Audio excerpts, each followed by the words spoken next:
Jadi cunduk kana waktu ninggang kana mangsa inu geulis teh diiring ku sakabeh bala tentara, diiring ku sakabeh para mena, diiring ku sakabeh para pengawa.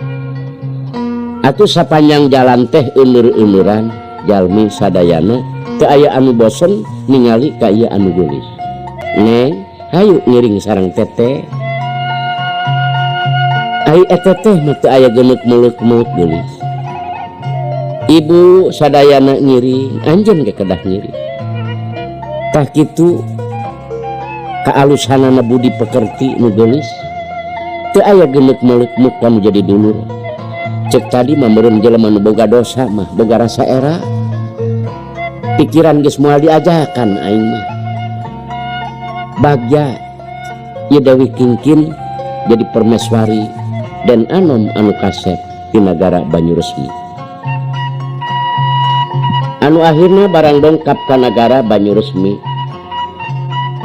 Atuh pinu rupa-rupa penghormatan dipapag ku sadayana gegeden-gegeden, para menteri, para pengawa, ku para tokoh masyarakat nu aya di negara Banyuresmi, oge ku masyarakat sanaos anu ti padusunan, sakabeh kerid ku hoyong ningali ka eta anu geulis. Anu akhirna kumaha ieu raja di negara Banyuresmi atuh ngayakeun pesta anu teu kinten ramena, teu kinten meriahna, rupa-rupa seni sadayana pada hayang ngahibur, pada hayang diangge. Atuh ulamana toh kitu keneh pada hayang nasehat anu jadi pokok kadua mempelai. Tah maka ku sabab kitu aya oge anu nganasehat kadua mempelai. Naon nasehatna sajabi ti dalam rumah tangga repeh rapi. Da urang ge osok geuning di kampung. Supaya dalam rumah tangga sareuneuh saigel, kacai jadi saleuwi, kadarat jadi saloga. Sabobot sapihanean supaya sacangreud paguh sagolek pangkek, di mana kacai daek mararani, di mana kadarat daek saralat, anu mudah-mudahan jadi salamet di dunia sampai ke alam akhirat. Anu salajengna memang teu aya jalan. Geus kasatuan jeung persatuan terpenting. Jadi ieu raja teh di antara negara Galuh Pakuan jeung negara Banyuresmi keur mah tatangga negara katurug-turug jadi besan. Geus istilah besan ieu cek sawareh istilah besan teh sok siling gebesan. Aya cek sawareh besan-besan teh sok bae pisan. Cek sawareh besan teh bena sing jadi berkah, sina sing jadi salamet, nuna nikah. Jadi besan ieu supaya jadi berkah, salamet, nikah. Naon aya hartina ngabesan? Ngabesan aingna teh ngalut. Bena babawaan, esna saaya-aya. Jadi ngabesan teh ngalut babawaan saaya-aya. Numetak ulah sok nampik rejeki lamun bawa besan nek loba nek saeutik tarima bae. Da meureun batur teh niat sodako. Ulah sok mandang ku babawaanana. Ulah mandang ku sebab seueur kuehna. Nu penting mah besan teh berkah salamet nih. Tah nu mawi kasatuan jeung persatuan terpenting. Kalbun yanil wahid atau seperti kal jasadil wahid. Cara seperti panangan urang iramona teh aya 5. Nupang alitna cek urang Bogor teh namina cingir, geus kudu mikir hirup. Kudu mikir, cek jariji kudu daek ngaji. Supaya negara aman gemah ripah loh jinawi. Sebab di mana jelema geus daek ngaji jelas pasti sieun ka Allah. Moal wani sanaos teu aya pangurus, sanaos teu aya saha-saha nyokot barang batur, geus insyaallah moal aya cauleungit, moal aya nu korupsi. Lamun jelema kabeh geus daek ngaji, anu buahna kabeh geus sieun ka Allah, insyaallah ieu dunya teh aman. Ngan sanggeusna bisa ngaji kudu ngahiji. Di mana jelema bisa ngaji kade boga ilmu teh ulah dipake mecah belahkeun umat.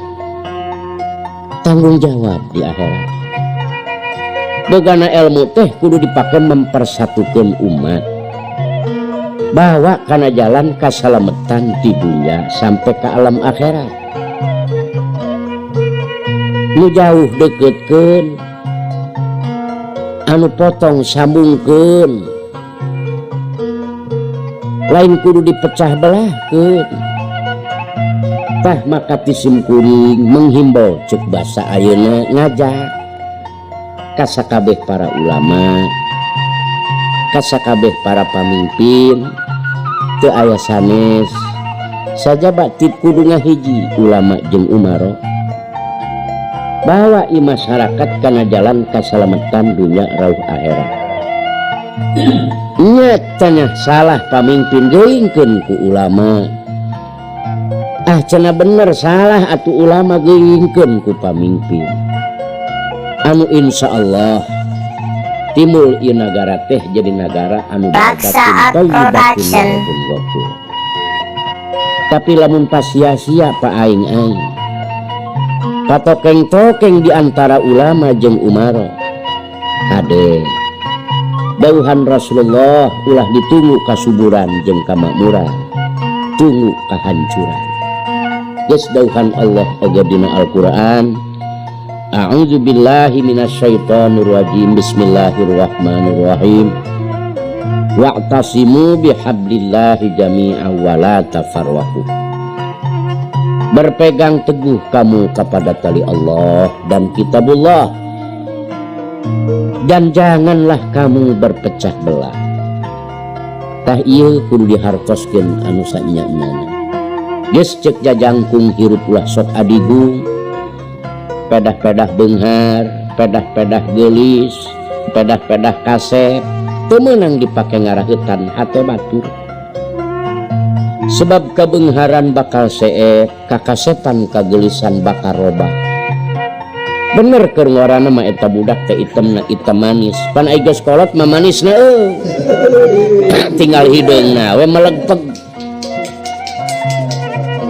Untu beres jadi eueuh jiji acan, na kumaha manisna, co nini aya nu manis buuk hideung jadi bodas, pipi kenceng jadi peot.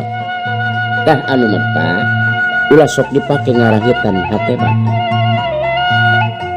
Sanajan bisa silat, bisa tarate, bisa kelir, sanajan boga ilmu-ilmu kalahiran, mungguh Allah manusia teu aya nu gagah. Anu gagah mungguh Allah sanes eta. Diterangkeun ku hadis, nu gagah mungguh Allah, nu bisa ngadeketkeun diri ka Allah boga amal sabada maut, eta nu gagah. Sebab gagahna amal mah lain pikeun ngalawan manusia deui. Gagahna amal mah lain pikeun ngalawan peso deui. Gagahna amal teh pikeun ngalawan pertanyaan malaikat mungkar wa nakir. Eta mah alakal gagah silat jeung sabangsana mungguh Allah macan gagah, sebab manusia sifat kekurangan. Urang Amerika cek urang gagah bisa nyen Apollo, tapi nyen boboko mah pan teu bisa.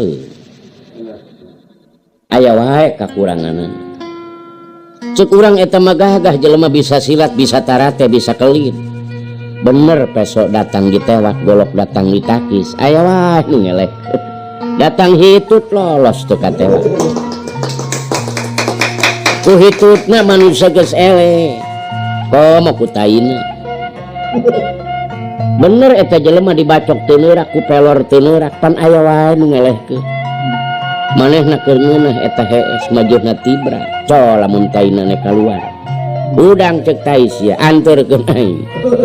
Teu gancang nganterkeun mo robot di imah berabe sia. Pan mani egang ka wese. boro-boro bisa nahan langit bakal enyeh, gunung bakal meletus, bumi bakal genlong, nahan paina sorangan geus teu mampu.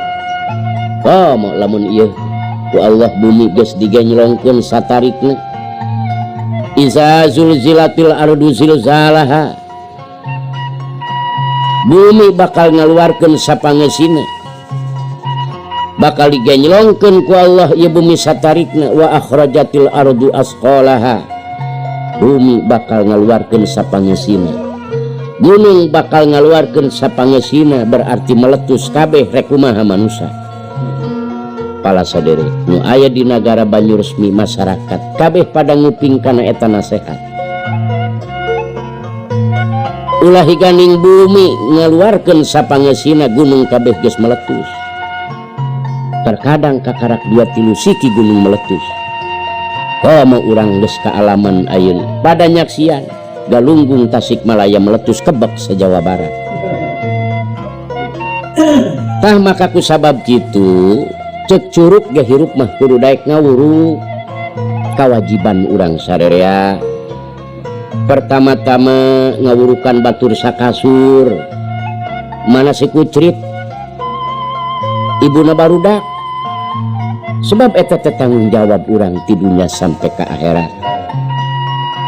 Beres batur sakasur ibuna barudak atuh basur sadapur, bala putra didik ku didikan agama. Pirang-pirang loba anak ngerek mencit ka indung mencit ka bapa akibat kurang didikan, kosong tina didikan agama. Ku sebab eta budak kosong tina didikan agama pan rampus barang daharna geuning. Minuman anu mabok di dahar, judi puguh dilarang ku Allah, boh ku pamarentah ge dilarang, teu weleh dilakonan akibat kosong tina didikan agama. Pel anu lain kadaharan manusia didalalaha, cing eta hirup nek nepi ka labah mana, nah teu inget bakal baralik ka alam akhirat. Mobil kaluar ti garasi jam genep bersih, ngarik sapopoe ti jam genep nepi ka jam genep deh, panteu wanian balik ka garasi ai kotor mah. Make turun heula ta mobil ka pangumaha. Eta supir nepi kalabah boga pikiran kitu, kunaon ai mobil balik ka garasi boga rasa era, ai dirina sorangan nek balik ka alam akhirat teu boga rasa, ieu pinuh ku dosa. Dedeh teuing make teu hayang bebersih, bisa nyalametkeun ka mobil, ka diri sorangan teu bisa nyalametkeun. Pakaian kotor disarareuseuh, sebab jelas kanyataan ieu pakaian lamun kotor moal bisa asup kana lamari. Tapi kunaon pakaian ai kotor diseuseuh ai diri sorangan hayang ka surga caremot ku dosa. Apa sakira surga narima ka jelema nu loba dosa? Pan teu. Sebab surga lain tempat kotor. Tah nu metah beres batur sakasur, batur sadapur, batur sasumur, ajak tatangga bawa kana jalan kahada. Beres batur sasumur atuh batur salembur, beres batur salembur atuh batur sagubernur, beres sagubernur atuh aya ti Jawa Barat mah nepi ka Jawa ti Timur. Sebab umat Islam teh di mana bae ayana eta teh kabeh geus dulur jeung dulur, urang hirup kudu alala alakur, sebab mau tidak mau bakal arasup ka lobangku dulur. Ngan ulah kapanggih dewe keur zaman orde lama pernah ngadaang beas gulgur. Beas gulgur mah urang bikeun wae ka manuk tikukur. Ayeuna mah zaman orde baru geus subur mah makmur, tinggal urang kabehan ka Allah maruji syukur. Pembangunan maju terus pantang mundur, geus beres gotong royong silahkeun makan bajigur.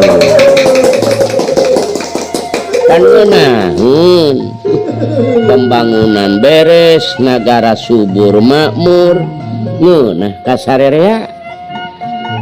geus negara urang teh jadi negara baldatun thayyibatun warobun gopur, di mana negara geus aman geus subur makmur urang ngeunah hees di kamar jeung pamajikan ngadu bujur.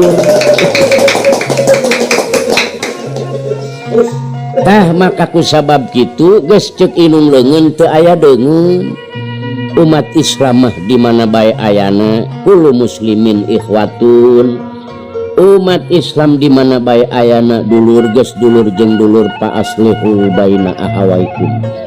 Kudu silih gaingkeun silih nasehatan kana jalan kasalametan ti dunya sampai ka akhirat. Tah maka kusabab kitu ibu-ibu, bapak-bapak hapunten ti payun bilih aya kakirangan simkuri nyarioskeunana ieu Sohibul Hikayat anu malah manar oge mudah-mudahan ka ibu-ibu bapak-bapak anu di mana bae ayana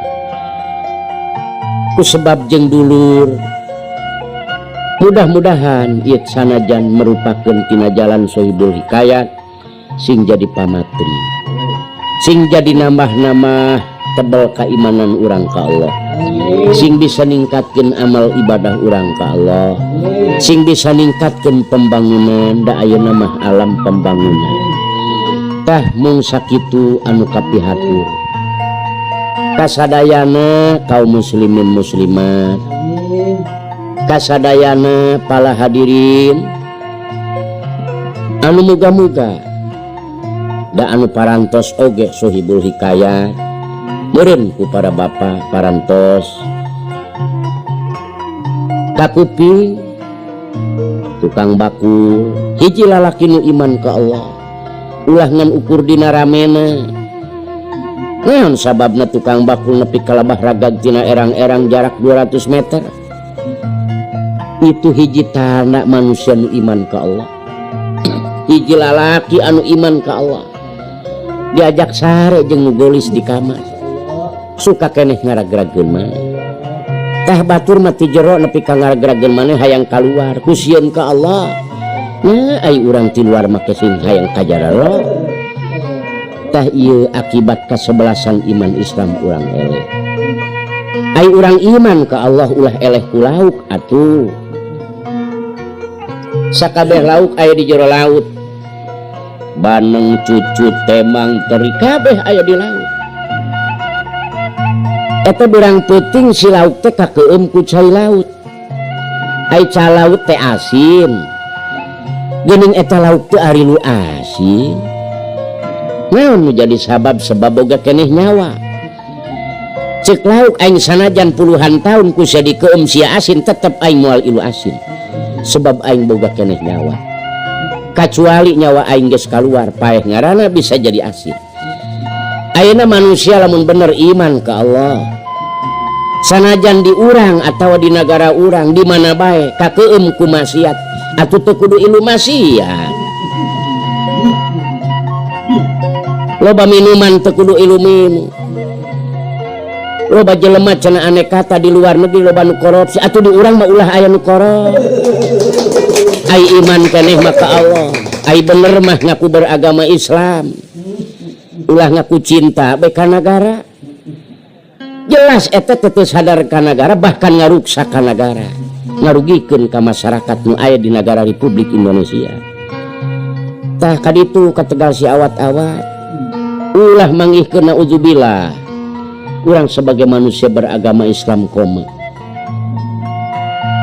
cenah bulan puasa ti imah puasa datang ka pasar loba nu teu paruasa ieu teh kudu batal ai iman kecuali iman geus lolos tah anu mawi sing nyaho kan rukun iman genep rukun Islam 5 hijikeun jadi 11 tah ieu kasebelasan iman Islam urang teh ulah nepi ka eleh ku kasebelasan setan da main bola ge kitu kasebelasan dalam negeri ngalawan kasebelasan luar negeri ulah meleng jeung ulah sok ngalakukeun offset ulah ngakukeun piriki sumawon hen naon sababna sebab urang teh teu ngabogaan kakawasaan waktu ulah boga rasa tanaga gede keneh awak masih keneh sehat kumaha lamun wasit geus datang niup lepri da sebab nu boga ka kawasan teh wasit keluar sia ti lapangan waktu geus habis mending lamun meunang mun eleh cilaka tah maka ku sabab kitu kasebelasan iman Islam urang oge ulah eleh ku kasebelasan setan. Mudah-mudahan ibu-ibu bapak-bapak sing nambah-nambah tebal keimanan sakitu Rabbana atina fid dunya hasanah wa fil akhirati hasanah wa qina adzabannar wabillahi taufiq wal hidayah wassalamualaikum warahmatullahi wabarakatuh.